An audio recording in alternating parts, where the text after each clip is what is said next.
hop. Who were your first hip hop teachers in terms of knowledge? You know what? That's a great question. I can tell you for a fact, the first time I heard Grandmaster Flash and Furious 5's The Message. Yes. Yeah. I mean, people need to understand, who don't understand hip hop history or culture, The Message for us was what Bob Dylan did in the 60s. It was Bob Dylan's Blowing in the Wind. It was Marvin Gaye's What's Going On. It was Bob Marley, everything. Because Bob Marley was just everything.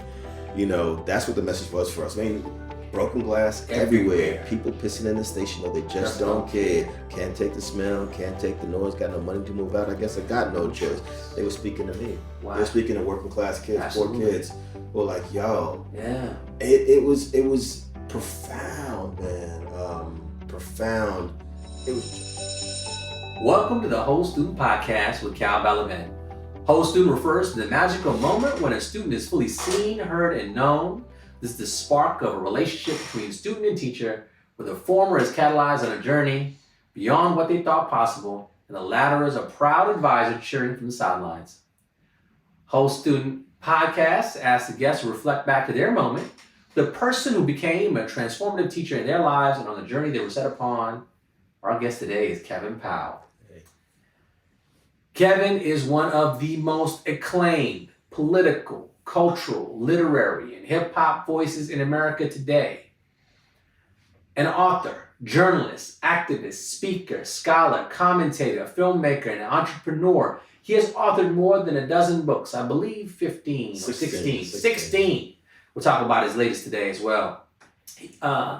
And he has penned articles for news organizations such as Esquire, Ebony, The Washington Post, Rolling Stone, ESPN, Vibe, and more. A pop culture curator, philanthropist, and former congressional candidate, Kevin's work is incredibly broad. A modern Renaissance human being. At his core, as he has told our students, he's a reader, a learner, and a traveler. It is my pleasure to welcome you to the Whole Student Podcast. No, it's my honor to be here. Thank Appreciate you you, so much. brother. Yeah. I love the school. Thank you all so much for having me. It's been a beautiful visit here, this residency. Thank you. I'm going to start you off with the first question I ask every guest. Yes, sir. Take us back to the student you were. What kind of words would you use to describe yourself as a student? Woo. Well, you know, I can't talk about myself without talking about my mother. Single mom. She was the first teacher and leader and motivator that I ever met. And she actually taught me first. I was 3 years old, 3 years old, and she was teaching me words. She was teaching me a whole bunch of stuff. She planted the seed, the love of learning that I've had ever since. And I didn't know until much later that my mother had only gone to the 8th grade, but she dumped into me everything that she knew. And it's incredible. There's no 16 books without my mother. She's the first person. She took me to the library when I was 8 years old. And that's how I fell in love with books and reading. And within 3 years, going to the library back and forth, I said, I want to be a writer. You know, I didn't know how it was possible. I didn't know that Black writers existed, writers of color existed, unfortunately. But my mother, she was an advocate. She showed up at school. The only time I ever missed school, K through 12, was when I got into a fight and got suspended. Otherwise, I never missed school, and I was pretty much an A student K through 12 because she did not tolerate bad grades. There was no excuse for bad grades. She's like, you're supposed to get A's. And so she pushed me, and that has been instilled in me. And my mother, and I have to acknowledge Mrs. Lillian Williams, may she rest in peace. My mother's still alive. I just wrote a poetry book called Grocery Shop with My Mother that's dedicated to my mother.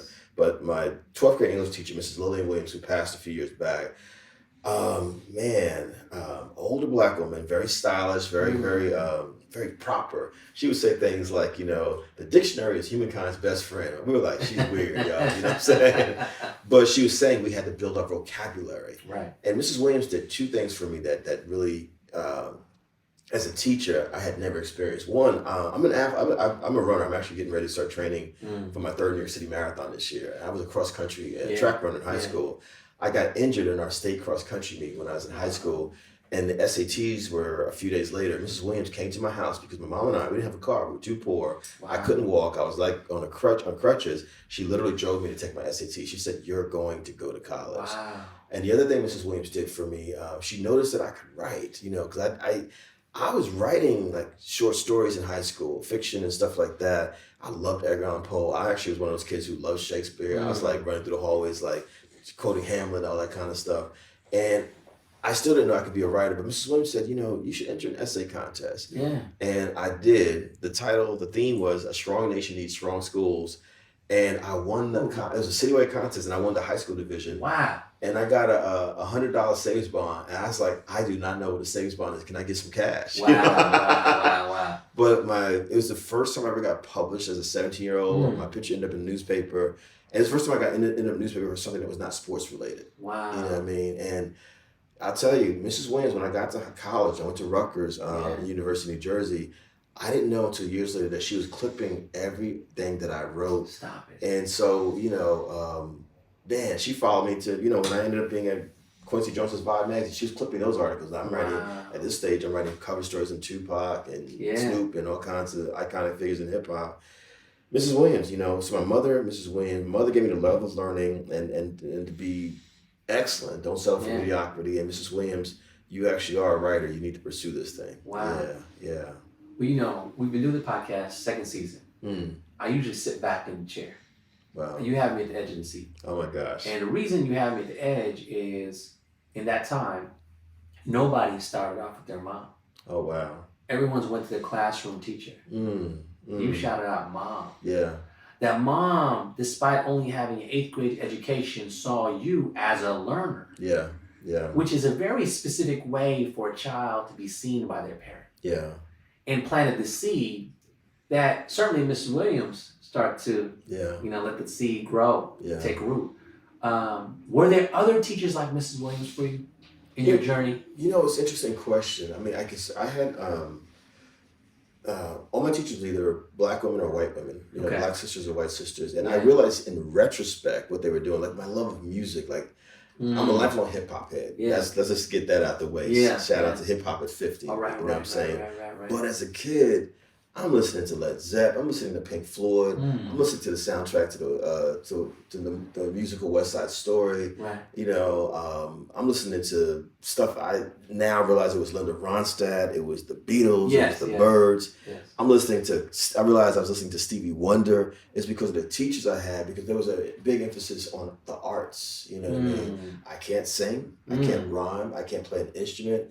But when I think about how I became a music journalist, during my journey, particularly at Vibe magazine, again, for Rolling Stone, places like that, as a kid, I had a love of music, and it was just, I was cross-referencing stuff. So I was that kid listening to 50s rock and roll, doo-wop, then I was listening to 60s Motown and the British Invasion, and I'm looking at disco and funk and all that kind of stuff. And so the teachers, they planted some seeds, and art is really important to me, to this day. I didn't even know that I was an artist. Now I'm like, yep, I'm a human and civil rights activist, and I'm an artist. But as a kid, I didn't know that there were, like, my wife went to performing arts high school. She's a native California in San Diego. So she's an amazing singer. She played 2 instruments.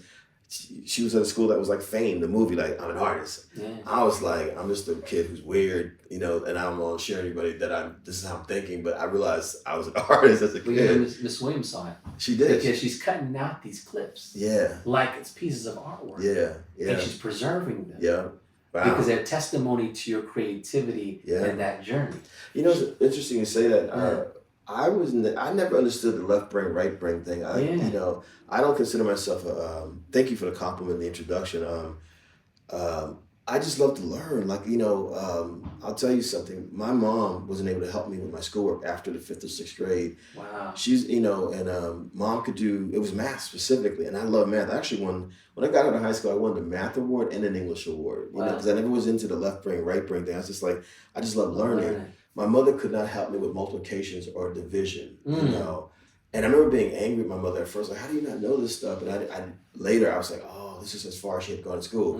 Now, mama knows how to add and subtract, because don't play with mama's money. You know what I'm saying?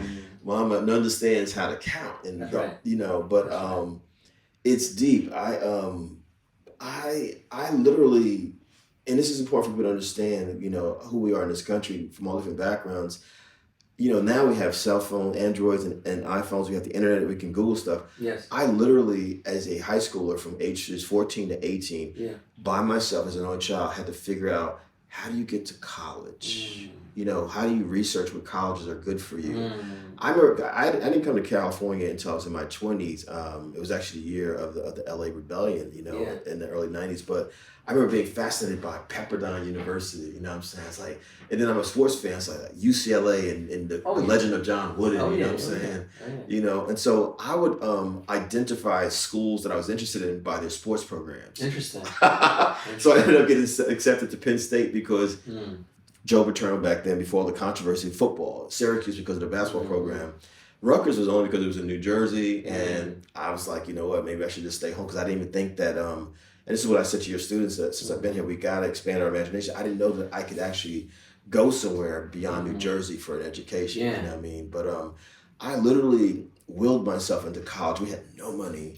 I applied for stuff, and what I did, sir, I just, my senior year, I brought my mother a couple things. One, I said, Mom, here's a financial aid form that told me I should have this. Just sign here by the X. Okay, Mom, here's the Penn State application. Here's these other applications. You can just sign here by the X.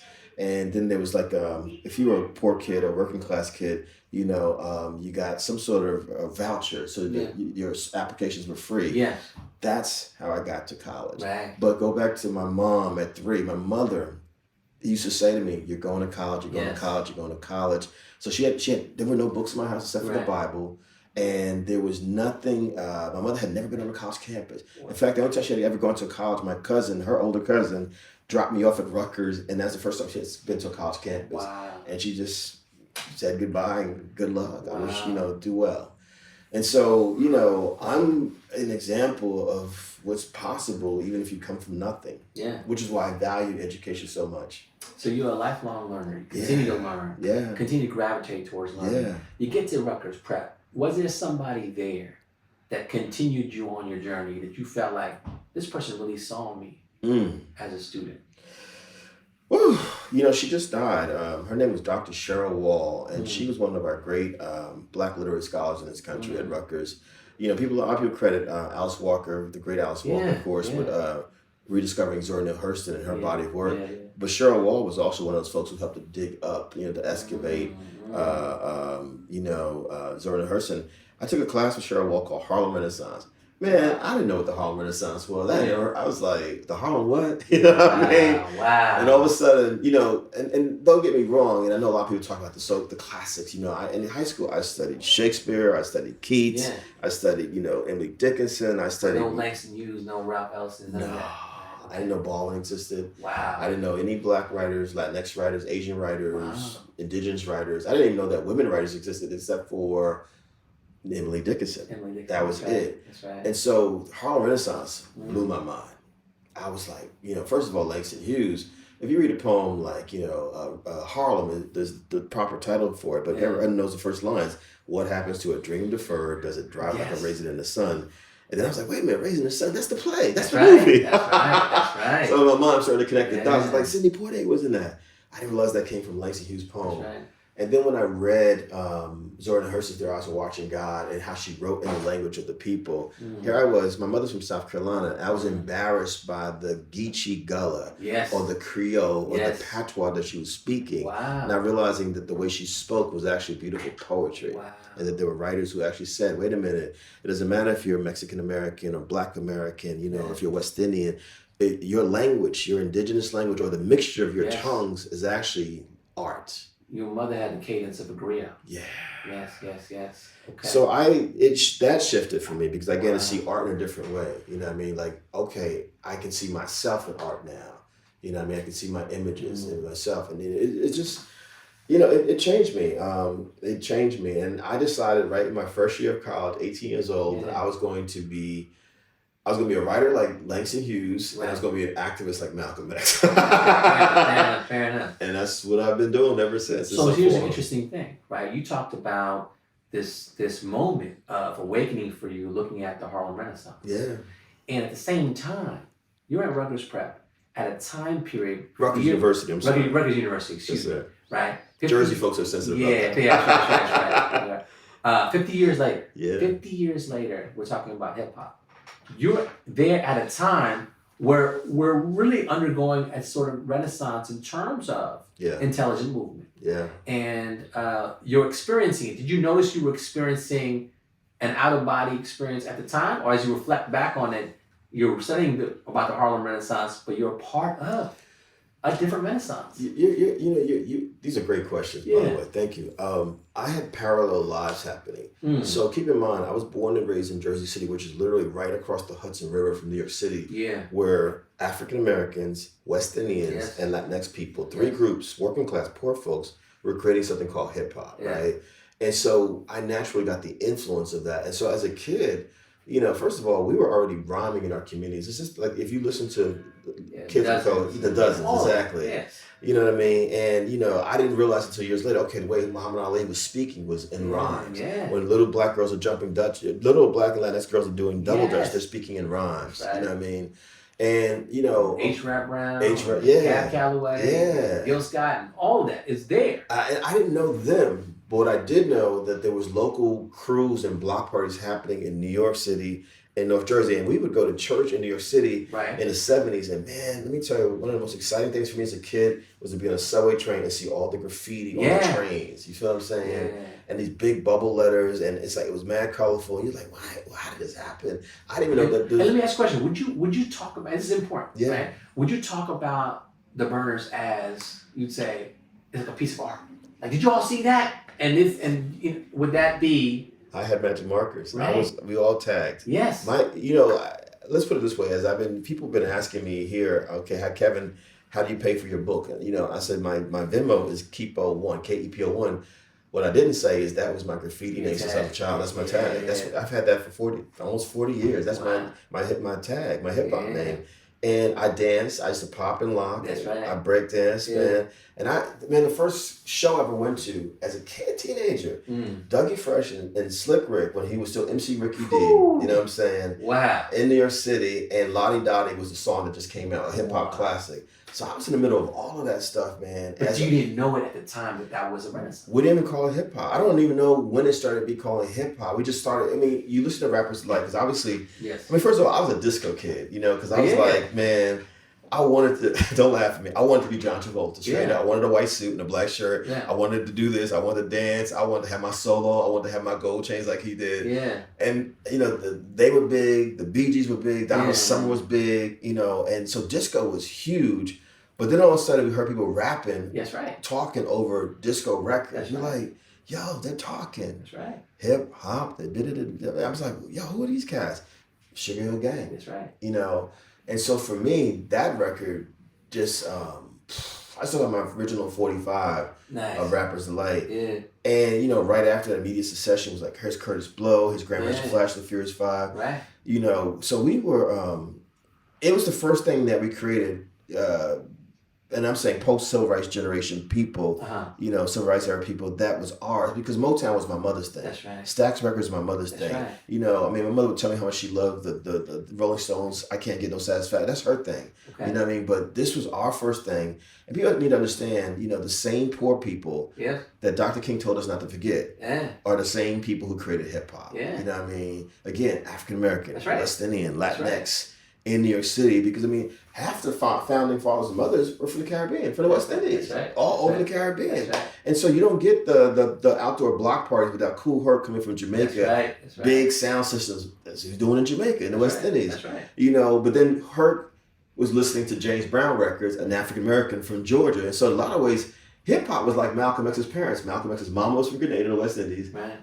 Malcolm X's father was from Georgia in America. An interesting piece that's a through line for any Renaissance is innovation. Yeah. Right? Yeah. And you certainly see innovation there. You call yourself a disco kid. Yeah. If they had lettuce in all the clubs, right, maybe we would not have seen the moment of innovation that required the creation of hip hop in the first place.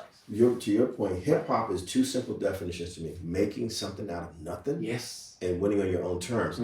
A microphone, 2 turntables with some vinyl records. Dropping the needle. We would dance on cardboard linoleum. Yeah. And then spray paint or magic markers. Those 4 elements: the DJ, MC, graffiti writer, graffiti artist, and dancing. Hip hop is a multi-billion-dollar global phenomenon. Yeah. Man, I have been blown away by I get calls from people from all over the world asking, to interview me about hip hop before this anniversary.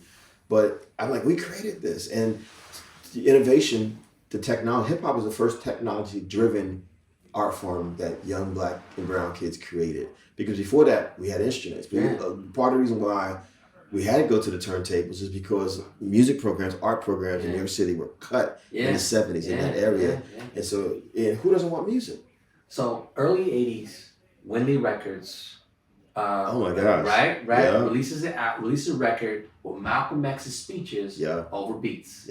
Right? So there's a moment in time where we go from just rhyming about the party, keep the party going, to infusing knowledge into the record. Now, we've been talking about hosting podcasts, the teachers in your life.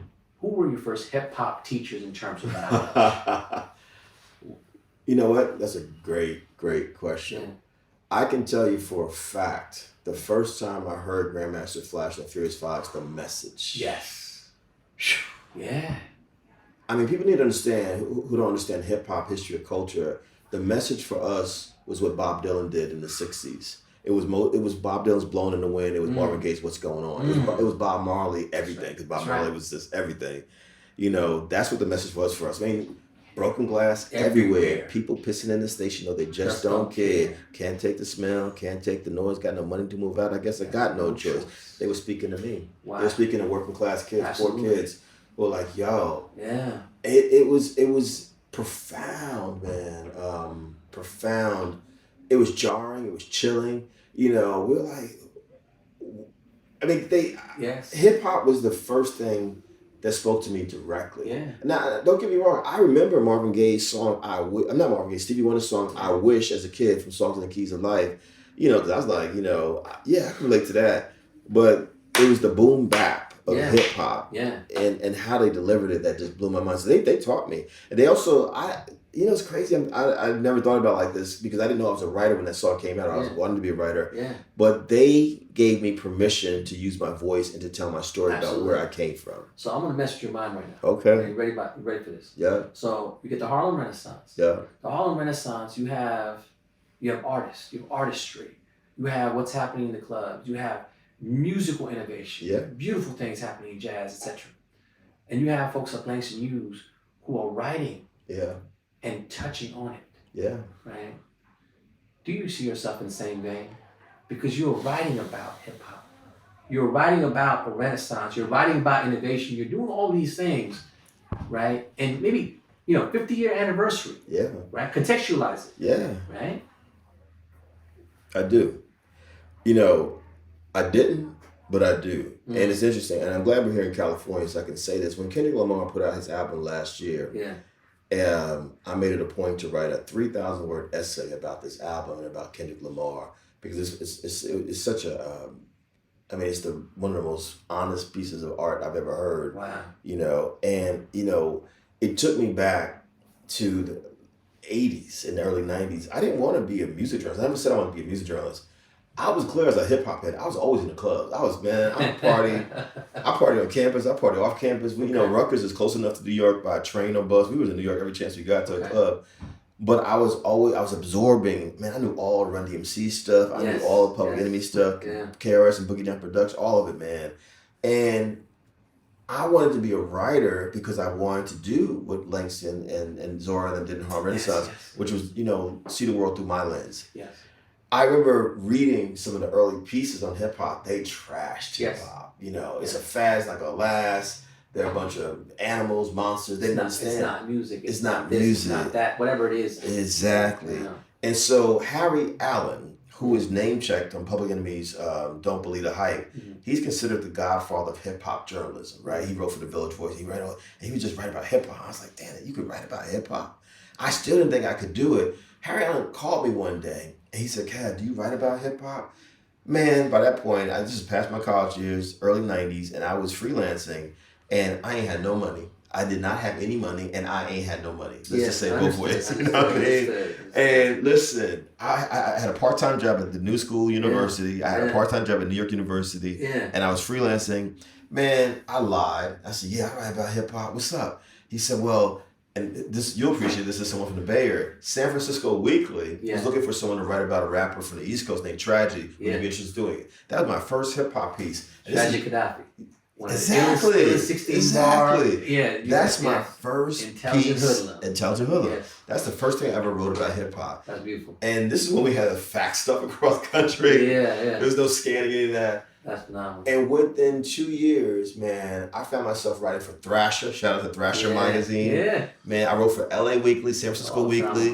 Yeah. Man, I found my way over to Rolling Stone. And I just, what I remember thinking to myself is that I have a responsibility to represent my culture. That's right. You know, and not dissing people who were not for the culture, but I would read stuff. I was like, they don't understand what it is to be a young man of color. They don't understand what it is to be a black man. You know what I mean? Here I am living this thing. And it means something different for us. When we say hip hop saved my life, you know exactly what that means, that means for us. You know what I mean? Because, and I think Dave Chappelle said it best, if you listen to hip hop over the course of these 50 years, you can find life lessons all over the place. In spite of all the stuff that may be negative and destructive, there's advice all over the place. There's something that speaks to you. Yeah. And I mean, listen, man, the first cover story I did for Vibe, which was the very first cover story ever, it was Anointed by Nature, because that's the year OPP was huge. Yeah. Everybody was focused on OPP. I was focused on the song they had on the album called Ghetto Bastard. When Tretch said, never knew my dad, mother, I started crying. Yeah. Absolutely. I just started crying. For me too. Man, I just started crying. Cassette. I remember. The cassette. Yeah. And I just broke down. I never heard anyone speak like that. That's right. I never heard anyone speak like that. Now, keep in mind, by the time I got to hearing Anointed by Nature, I had absorbed Malcolm X. I had absorbed Bob Marley. Absolutely. I love Steel Pulse. I'm a big reggae fan, man. You know what I mean? Yeah. And, you know, but here's someone who's my peer. Yeah. You know. From Jersey. Yeah. And I was like, wow. And people didn't understand, man. Like, oof. I'm getting chills thinking about it, man. And so I felt like I need to explain to people who don't understand, and not just, you know, people outside the black and brown community, but older black people who didn't understand what hip hop was. You know, there's even a meditation in that. Yeah. The way everything was sampled, everything's gonna be all right was a meditation. Sampling and making reference to Bob Marley. Right. So all of it coming together in that moment. Man. In life. Man. Reflected. You know who taught me? The first time I really heard West Coast hip hop, you know, obviously I knew 6 in the Morning from Ice-T. Yeah. But there was a group of us, young brothers in New Jersey, we were standing outside our cars listening to an album called Straight Outta Compton by NWA. Stop it.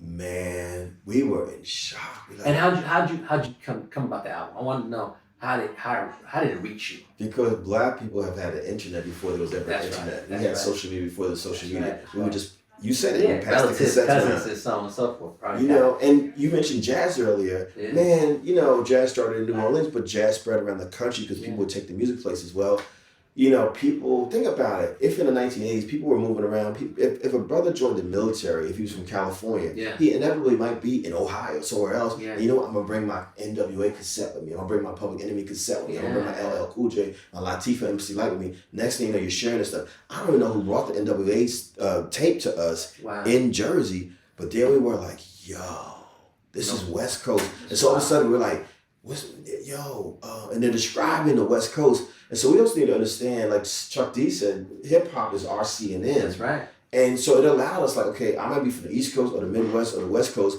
but because of hip hop, I'm going to now be connected geographically to other parts of the country. That's right. You feel what I'm saying? Visual imagery. Yeah, man. So interesting thing in my hip hop studies class, we used to talk about regional hip hop. It's really interesting. Yeah. That the regions where hip hop flourished were definitely impacted by the same cultural phenomena that sparked the great black thinkers of those areas. For example, Booker T was about doing with your hands. Yeah. Southern hip hop was always about hustling and grinding, so on and so forth.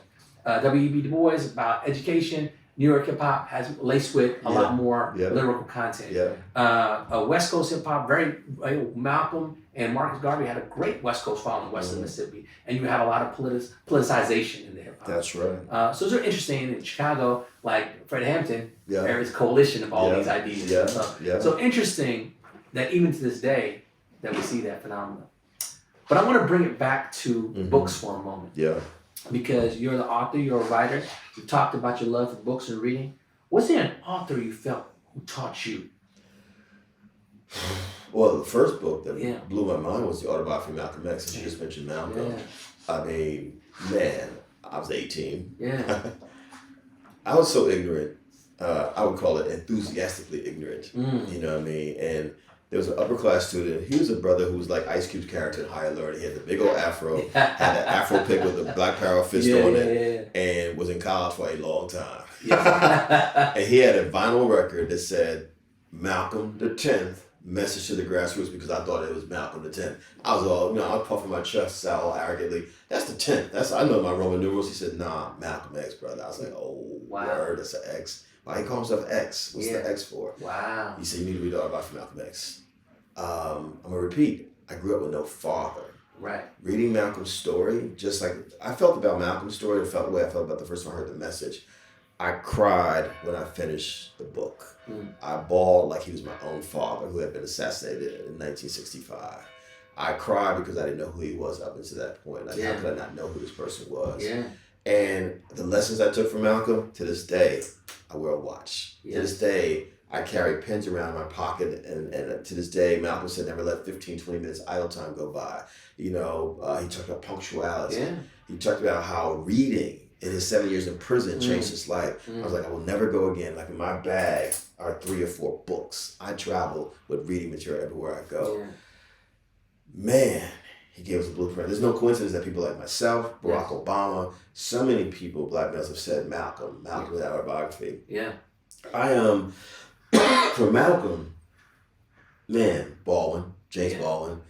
If people read nothing else, The Fire Next Time is a masterpiece. It's a masterpiece. You feel reading Baldwin is like listening to a great album. Yeah. You're gonna get something new every time. Every single time. So I make it a point religiously. There's certain things I return to, even as I read new stuff. I go back to Malcolm's autobiography every 4 or 5 years. I gotta read Baldwin every 4 or 5 years. Langston, man, his poetry. Like I said, Harlem, What Happens to a Dream Deferred. Yeah. Can I take a sip of water real quick? Yeah. Yup, you're editing it, sorry. Oh. Excuse me. Yeah. Reading Langston's poetry, man, I discovered America Baraka. Oh, wow. Who's from Jersey, I didn't know that. Yeah. I discovered, it was a lot of stuff, man. I just, I focused heavily initially on Richard Wright. How can I forget Richard Wright? Yeah. I focused heavily on black male writers. And because I'm African American. Yeah. But at Rutgers, we had a large West Indian community. Yeah. And so I joined the West Indian Student Organization. I hung out with the African students. And so next thing I know, I'm reading all the great writers from the Caribbean. Yeah. I'm reading all the great African writers. I just read everything I could put my hands on because I was like, I need to know who I am globally. Yeah. You know what I mean? Like, what does it mean to be from Guyana and have people from Guyana? Who is Walter Roddy? Who's Sarah Eric Williams from Trinidad and Tobago? You know what I mean? Who are the Maroons in Jamaica? What's the Haitian Revolution? Right. What were those independence movements that were happening with Kwame Nkrumah in places like Ghana? You know what I mean? And so I just... the power of diaspora coming together. I had to... It's just what I said to your parents here, I had to learn who I was. Yeah. Because I had been denied. You talk about education. I think it's educational malpractice if young people do not see themselves in their education ever. It's educational malpractice if you don't see yourself. It's not just you were experiencing a drought, and now you're quenching the thirst. And I made a conscious decision. I have to. Yep, I'm a writer. I'm an activist, a philanthropist, as you said, but I'm also an educator because I'm going to use my pen to teach people. Yeah. Forget any terms that people are dissing in these times. You know what I'm talking about. Yeah. Let's just talk about the truth. Let's tell the whole truth. Let's tell the whole truth. Because actually it means something. And I just, that's the shift for me. And by the time I got to the 90s, I started reading women writers, including black women writers. That transformed me because like, wait a minute, y'all are now helping me to understand my mother and my aunties, my grandmother, or just women in general, no matter what their backgrounds are. It's like, you know what, Kev, you're fighting racism, but you can't afford to be a sexist pig. Like, there's a reason why these stories exist. And maybe start to think about, okay, what about our gay writers? These Baldwin's a gay black man, what I'm saying? And Audre Lorde was a lesbian black woman. Yeah. These voices matter. And so I found myself, say, okay, what you don't want to do with your own education as you educate other people is exclude folks the way you were excluded from your own education. You know what I mean? Wow. Yeah. I've had guests come on and also talk about the teachers who they wanted to prove wrong. I have one. The principal, actually. You don't need to shout out their name. He's dead, but Okay. I won't say the name anyway. Just out of respect for people. Yeah, but could you explain why? Yeah. When I was a boy, Yeah. I was bad. Yeah. That's my mama. I'm using my mother's southern dialect. I was bad. Yes. And in the 4th grade, yeah, principal, a white brother, you know, unfortunately, being a lot of people, again, being the first generation of kids to go to, I went to integrated schools, except for a couple of years. Most of my schools were majority white. You know, right. Some of the first wave of black kids, brown kids, who got to go to these schools. And it's a cultural difference. Absolutely. And a lot of the educators didn't understand why the black boys behaved the way they do. Absolutely. And what I saw happening in front of my own eyes, is still happening to this day. By the time black boys get to the 3rd or 4th grade, we're trying to push them into special education. There's something wrong with them. Well, what kid do you know is actually going to sit there with their hands folded and just be quiet the whole time? You know what I mean? Yeah. Even when I was talking to your kids here, these are mostly white kids, and I love all kids. I don't care what their background is. I love all people. I'm like, I'm not naive enough to think that any young person is just going to sit there and be quiet the whole time. Exactly. It's not even the nature of being a young person to just be like, you know what I mean? Right. You're going to fidget. You're going to say something. You're going to look around. You're going to tell jokes. Yeah. You're going to look at your phone. You're going to do something. Man, I got into a lot of trouble because I wouldn't sit still, and I made my way to the principal's office a couple of times. Right. And remember I said earlier, the only time I missed school, K through 12, was when I got suspended. Some of it was for fighting, and some of it was for challenging the authority figures at my schools, including principals. I'd be like, nope. How old were you? 10, 11 years old. 10, 11. Because I got it from my mama. My mama don't play. Yeah. My mama speaks her mind. Of course, I didn't realize, Kev, if you do that at school, you're going to probably get suspended. Right. You know, because you're not dealing with folks who are like the folks, honestly, that I've met like you, who are like, you know, there's a deep love for young people, and I understand that young people express themselves in different ways. This principal, upon one of my mother's visits to the school, actually said to my mother, she didn't tell me this until I was probably I got 16 books, I said, right? Yeah. I probably was on book 12 or 13. My mother never told me that he said, your child is basically trash. He's no good, and he's going to end up on the streets with the rest of them. And he did his head like that. He's going to end up on the streets like the rest of them. My mother, I'm getting emotional thinking about it. If my mother, with her 8th grade education, didn't fight that principal and that school system, I would have been, I was an A student, they were about to send me to special education. My God. That's a pipeline to prison. Yes. That's a pipeline to a whole bunch of stuff. Yes. And my mother fought, and luckily there was a black man, black male of color, who was a assistant superintendent of schools at the time. Yeah. Here's where it gets deep, Cal. His name was Mr. Franklin, Dr. Franklin Williams. He helped me to stay at that school. Years later, his wife, Mrs. Williams, was my English teacher and told me I was going to be a writer. Stop it. He told my mother, I remember being with him at his office, he told my mother, I'll take care of it. He's going to stay in the school. I'll take care of it. Which is why we need representation of all kinds of different places, because someone like you may understand a student differently than other people. It's not just about black and white, or black, Latinx, any of that. It's just like, do you have the human capacity to understand that all our children are important, and the worst thing you can do is just throw away our children? I would probably not be sitting here or here with your students if my mother had allowed this man to send me to special education. Wow. Think about that for a second. And as fate would have it, his wife ended up being my 12th grade English teacher. See what I'm saying? That's amazing. Yeah. Okay. I'm going to give you a magic wand. Huh. You're going to get to wave it, and magically, 5 teachers in your life, however you want to define that, get to appear for dinner with you. 5 of your life's teachers. You can bring them back to life. If they've gone, you can transport them here. Who are those 5 people? Dr. Bell Hooks, may she rest in peace. She was my mentor. I was with her when she was dying in Kentucky over a year ago. Definitely Bell Hooks. A.K. Evans, who created the Vagina Monologue. She's one of my dear friends, sister friends, mentors. Mrs. Williams, definitely. My mother, definitely. My mother would probably act a fool because she'd be bugging out. But I love her. Yeah. Number 5. Malcolm X. Wow. Man, I wish I could sit with Malcolm X. Yeah. And just thank him for changing my life. Powerful. Yeah. Wow. Yeah. Okay. Now, you're a special guest, so, that's not the only 5 questions I'm going to ask you. Yes, sir. I'm going to have to ask you a top 5, but I'm going to flip it a little bit because in hip hop circles, this is a conversation that always goes around. I'm going to flip it because I'm going to ask you about who do you feel, in your estimation, Yes, sir, are the top 5 hip hop educators in terms of the MC? In terms of the MC? In terms of knowledge that they have passed on through the craft of hip hop. Wow. Yeah. That's a great. I've never heard that question before. Yeah. Wow, that's a great question. Yeah. Do they have to be a rapper? No, they don't actually. Okay. Yeah, you can have fun with it. Wow.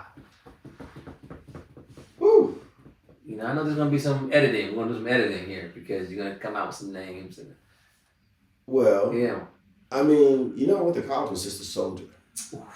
She was at Rutgers. Wow. But she was Lisa Williamson. Oh, wow. And I know she's been controversial for some people, just like I've been controversial for some people. Sure. But she was like my big sister. You asked me, I forgot to say this, when I went to Rutgers, she was 2 years ahead of me. Okay. I literally walked into the anti-apartheid movement, and she was one of the student leaders. Wow. And she was always reading books, and she was part of the wave of folks who was like, you gotta read, you gotta read, you gotta read, Had a huge impact on me, in terms of education. And she's one of the first people who really kind of coined the term hip-hop activism, what I mean? And so you got to understand, like, Ras Baraka is the current mayor of Newark, New Jersey, but people like me, who's a married son, Baraka's son, we were all young people, man, back in the late 80s, early 90s, and we were doing hip-hop education forums, That's right. Way back then, before it became part of pedagogy. When I see, like, UCLA has their thing now, part of my archives are at Cornell University, which has Harvard has a hip-hop archives, the Smithsonian has a hip-hop archives, Right. You've taught, hip hop, Soldier, Chuck was one of my teachers. Chuck D was one of my teachers. Chuck always says, man, Kev, I taught you so you could be a leader. I'm not a leader. I was just a voice to it. I'm like, Chuck, you understand, man. I didn't know who John Coltrane was. Tell us in the Public Enemy. You know what I mean? I never thought about Elvis or John Wayne the way I did. It's hard to fight the power. You know what I'm saying? Man, hip hop educators. Whew. What's interesting about that question? I'm gonna bring it back to Bell Hooks. Yeah. Bell was a gangster rapper. Yeah. You know why? And I have a book coming out very shortly called The Kevin Powell Reader. It's my collective writings, 30 plus years of my writing. In fact, the first piece in the book is the essay that I wrote that got me Mrs. Williams over the right. Wow. So it goes all the way back.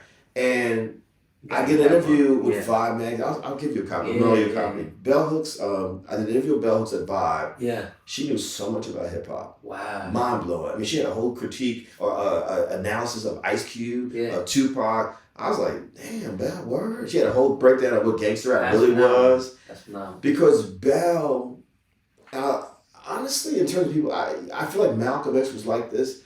Bell made a point to pay attention to what was happening all around her. Yeah. And unfortunately, a lot of people, the beautiful thing about hip hop, our culture, people need to understand who don't understand hip hop. It was founded, it created August 11, 1973. It's 50 years old. That means that we got people who are over 60 who are hip hop heads. That's right. We got people in their 40s and 50s who are hip hop heads. Right. You got people in their 20s and 30s who are hip hop heads. Yeah. Then you got people who are preteens and teenagers who are hip hop heads. So you're talking about 4 or 5 generations of people who are hip hop heads. That's you right. feel what I'm saying? And Belle understood that, and she was like, yo, this is folk art. Hip hop is folk art. Yes. Like I've been saying, hip hop is a response to the failures of the civil rights movement. The same poor people that Dr. King told us not to forget, we forgot, and they created hip hop. Wow. You know what I mean? And she was able to break that stuff down, but she also helped me to understand, since hip hop is so male dominated, she's like, hey, a lot of this is performance art for black males and black and brown males. It's like we're trying to figure out who we are. And so this persona, I was one of those cats in the 90s, but man, I can't judge cats sagging in pants for them because we were the generation that started it. That's right. You know what I mean? It's like, there's so much stuff so Belle definitely, in terms of hip hop pedagogy, education, because she helped me to think about it in a different way. Yeah, Soldier, Belle. I thought you threw in Chuck D in the mix. Chuck D, definitely. I thought you felt like you threw that name out there and you kept moving. So I don't know if that was a Chuck. Okay. Chuck, man, it was just a voice of authority that he had. Elvis was a hero the most. Yeah. And you're like, I remember I was in the I got a letter from the government the other day. Opened and read it. Because he was bold. Yes. And Chuck was just fearless, man. He was fearless, man. I was like, wow, you know, educators. Wow, that's a great question in terms of hip hop folks. Huh. Yeah, you know, two more. You know what? Actually, I want to shout out, since we're in an indigenous country, I want to shout out an indigenous brother who was also part Italian named Ernie Panacoli. Okay. Ernie Panacoli is considered the godfather of hip hop photography. Wow. When I actually curated, you may know this, the very first exhibit on the history of hip hop in this country, Rock and Roll Hall of Fame. That's right. And then we brought it to Brooklyn, and at the Brooklyn Museum, and 500,000 people showed up at the exhibit. As I was curating it, we kept saying, man, we need a photo of a young Eminem. He had that. Man, we need a photo of Run DMC. He had that. Pac, Biggie, Ice Cube, Snoop, Dre, whoever. And we were like, who is this dude? Wow. They called him Brother Ernie.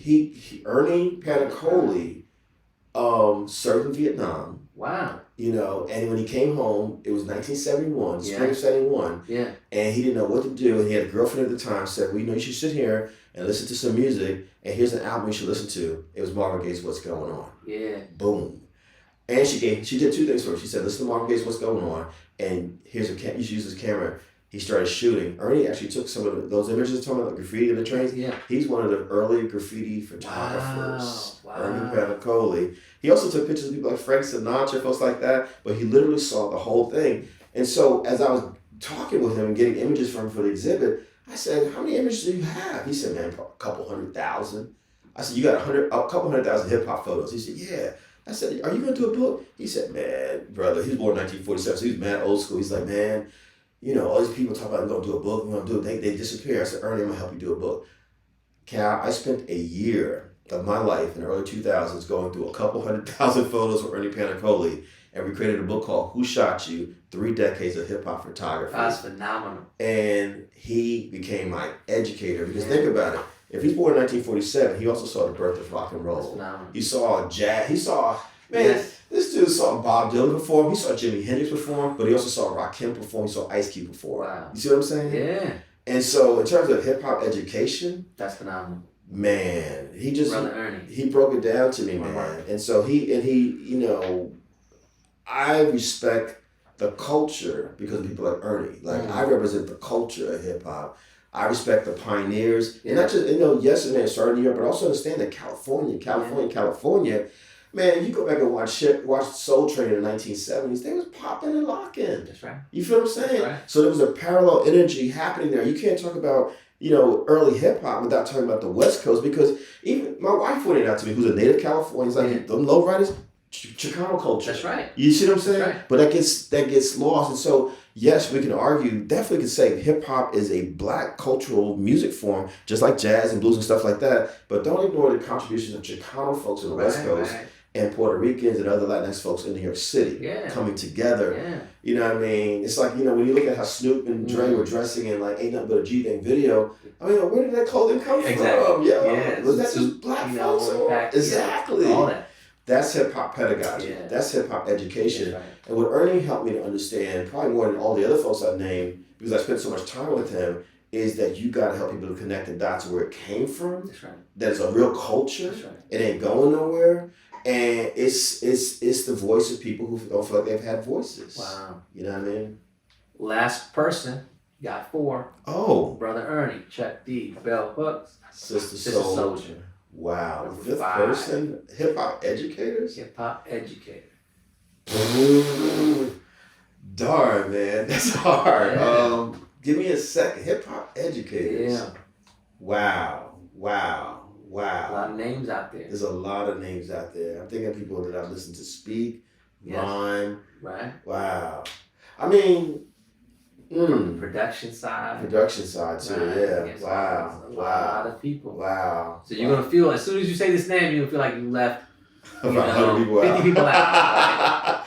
Man, you know, it's but the nature of the question is to generate discussion. Yeah. Right? People listening to it are gonna be like, well, you know, how about this? And that's what we want. So you can leave the name a variable and let people decide. Right? Wow. I mean, who belongs on this list? for me personally, that Yeah. really, Yeah. wow. Yeah. Wow. I mean, you know what? Wow. You know what? I'm gonna say Ice-T. And that's because I'm on the West Coast, but I'm gonna tell you something. I have not been to this area where we are right now since the early 90s. I came out here to do an interview with Ice-T. It was in the middle of the whole body count thing, and the controversy around Cop Killer, his rock band. Yeah. And I spent several days trailing Ice-T all around Southern California, and he had to perform in Santa Barbara, at UC Santa Barbara, Halloween weekend. And I never wrote the article because I just didn't. I don't want to get into it on camera. I'll tell you off the record. But I have 5 cassettes full of conversations with Ice-T. Yeah. Ice-T was one of the folks who first made me understand the California history of hip hop. Yeah. Ice-T was born on the East Coast, just like Will Smith's character on The Fresh Prince, and he got shipped to the West Coast. A lot of people don't realize that. And in fact, he said, man, I'm just like that dude. And Ice-T was a dancer first. Yeah. You know what I'm saying? That's right. And he was the one who told me about how, because he had military time, how we were passing cassettes around. That's how the culture started spreading.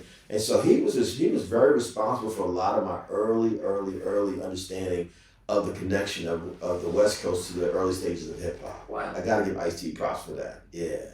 It's phenomenal. Kevin, this has been a phenomenal conversation. Thank you. As we come to the end of this podcast, thanking you for your time, your wisdom, your spirit, your energy. I don't get to talk about this stuff enough. Yeah, man. Infusing, making this podcast a class for people. Thank you. And as we end, class dismissed. Appreciate you all. Thank you. The Whole Student Podcast has been brought to you by Duncast.